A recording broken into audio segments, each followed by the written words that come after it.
ઈસવીસન 1778ની સાલમાં પોરબંદરના રાણા સરતાનજીએ ભાવનગરના સીમાડા ઉપર પોતાના વડાળા ગામમાં એક વંકો કિલ્લો બાંધ્યો અને તેનું નામ ભેટાળી પાડ્યું.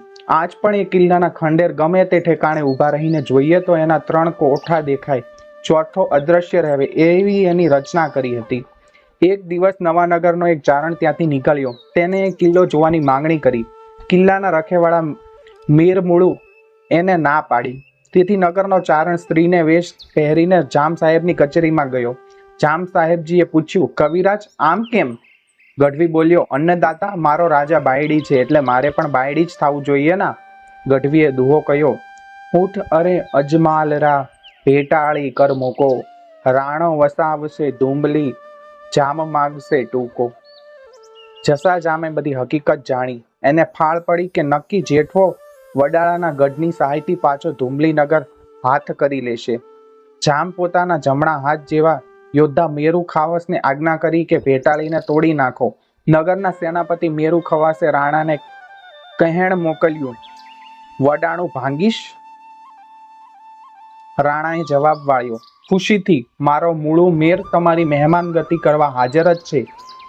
જેઠવાની અને જામની ફોજો આફળી. 1 મહિનો ને 8 મહિના સુધી યુદ્ધ ચાલ્યું.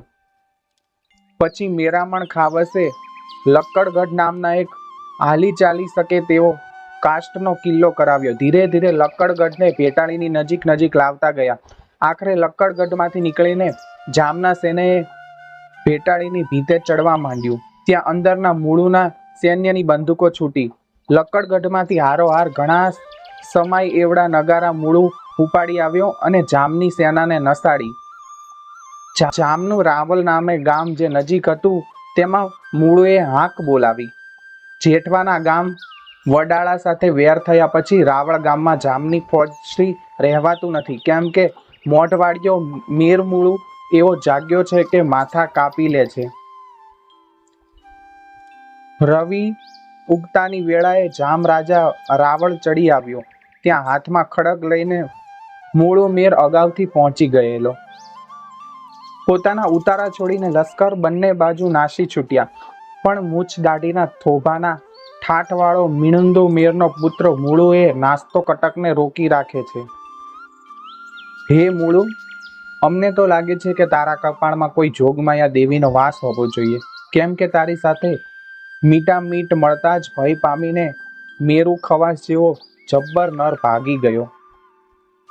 રાણા સરતાનજી ચોરવાડા પરણ્યા હતા. ચોરવાડાના જગીરદાર રાયજાદા સંઘજીને માળિયાના આલિયા હાટીએ માર્યો.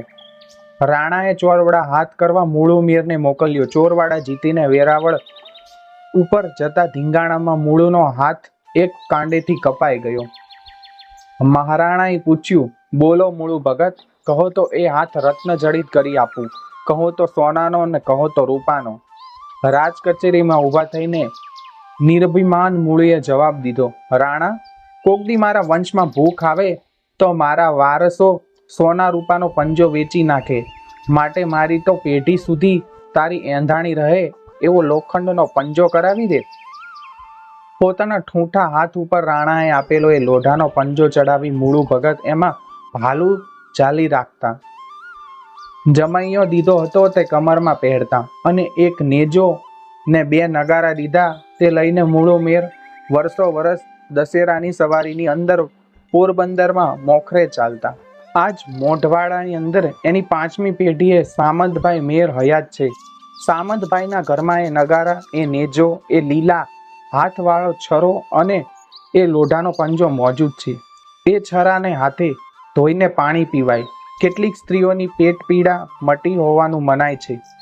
અને નેજો નગારા હજુ પણ જેઠવા રાજાની સવારીની મોખરે ચાલે છે. નગારા તૂટી જાય તો તેની મરમ્મતનું ખર્ચ રાજ આપે છે. મૂળુની ડેલીમાં વૈભવ વિલાસ નથી, માંડ મેળી નથી. નીચી ઓસરીવાળા સાદા માટીના ઓરડાની અંદર એનો પરિવાર વસે છે. ઓસરીની ભીતે ચિત્રો કાઢે છે અને સ્ત્રી પુરુષ બધા ખેડ કરે છે. દોષીઓ રેટીઓ કાતે છે.